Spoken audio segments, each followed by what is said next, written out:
Hey guys, in this video we're going to go over how to get Paystub from the ADP app. Really easy and simple, guys. You can do this in a few steps. So first things first, of course, you need to log in to the ADP app. So open up the ADP Mobile Solutions app on your smartphone, okay? And then just enter your username and password.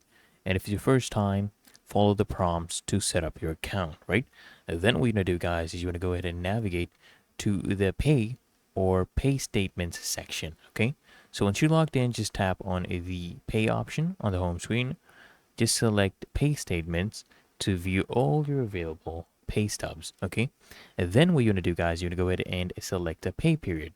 So you need to browse the list of pay periods and tap on the one you want to actually view. So you can go ahead and view, download your pay stub. So tap on the pay stub to open it, and then just use the download icon or the print icon, which is typically located at the top right, to save it as a PDF or send it to a printer.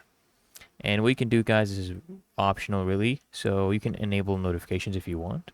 So just go to the settings in the app and just enable pay notifications to get alerts when new pay stubs are available. And you can also troubleshoot access issues. So if you're unable to log in or see your pay stubs, contact your employer or ADP support team for assistance, guys. And there you have it, guys. Quick and easy to access your pay stub on the ADP app. So I hope you found this guide of value. And if you did, guys, consider smashing that like button as well as subscribing to frequently asked questions. And I'll see you in the next video.